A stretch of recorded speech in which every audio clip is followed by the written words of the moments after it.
ગુજરાત 18 લાઈવમાં આપનું સ્વાગત છે। જેતપુર તાલુકાના રબારિકા ગામે બની કલ્પનાતીત ઘટના। મને હવન કરવા કેમ ન બોલાવ્યો તેમ કહી ગોરે યજમાનને ધક્કો માર્યો ત્યારે માથું ટકરાતા મોત નીપજ્યું।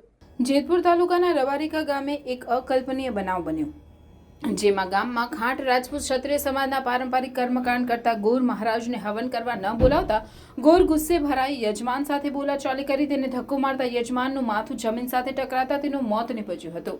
યજમાનને તાબડતોબ સારવાર માટે ખસેડાયા, જ્યાં તેનું મોત થયું હતું।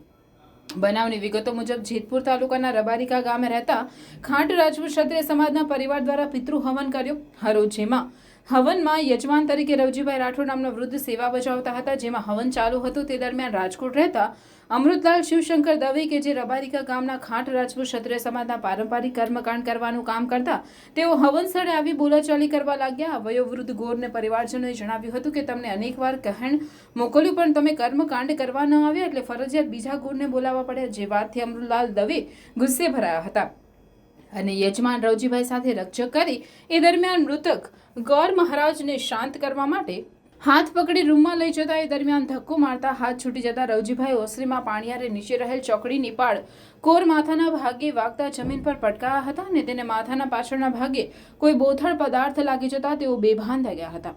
આથી તેઓને તરત જ સારવાર માટે જેતપુર સરકારી હોસ્પિટલ સારવાર માટે લાવતા ફરજ પરના ડોક્ટરે રવજીભાઈને મૃત જાહેર કર્યા હતા। આથી આખી ઘટના પોલીસ મથકે પહોંચી હતી।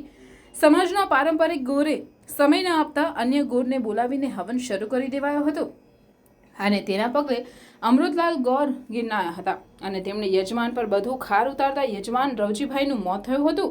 જો કે મૃતકના મોતનું સચોટ કારણ જાણવા ફોરેન્સિક પીએમ માટે રાજકોટ મેડિકલ કોલેજ ખાતે મૃતદેહ મોકલવામાં આવ્યો હતો, જ્યારે ગોર મહારાજ સામે આઈપીસી કલમ 304 મુજબનો ગુનો નોંધી કાયદેસરની કાર્યવાહી હાથ ધરી હતી। રબારિકા ગામમાં ગઈકાલે એક ખાંટ સમાજના ઘરે પિતૃકાર્ય ચાલુ હતું। તે દરમિયાન એક જે એમના ગોર બાપા હતા એ રાજકોટથી કર્મકાંડી ગોર બાપા ત્યાં આવ્યા અને જે મકાન માલિક હતા એમની સાથે એણે જીબાજોડી કરેલ કે મને બ્રાહ્મણ તરીકે કેમ નથી રાખેલ।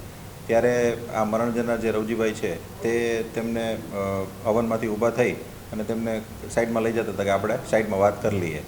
તો ત્યારે આ બ્રાહ્મણ જે છે એ ઉશ્કેરાઈ જતા તેમણે હાથ એમનો છોડાવી અને તેમને ધક્કો મારતા એટલે જે રવજીભાઈ છે તેને ત્યાંથી ઠેબ લાગતા તે પડી જતા અને આને ધક્કાના કારણે એમના પાણીયારાના નીચેના ભાગે માથું ભટકાતા તેમાં ફૂટ થઈ ગયેલ અને તેના કારણે તેમનું મૃત્યુ થયેલ છે, જે આધારે 304 મુજબ ગુનો દાખલ કરેલ છે આઈપીસીમાં।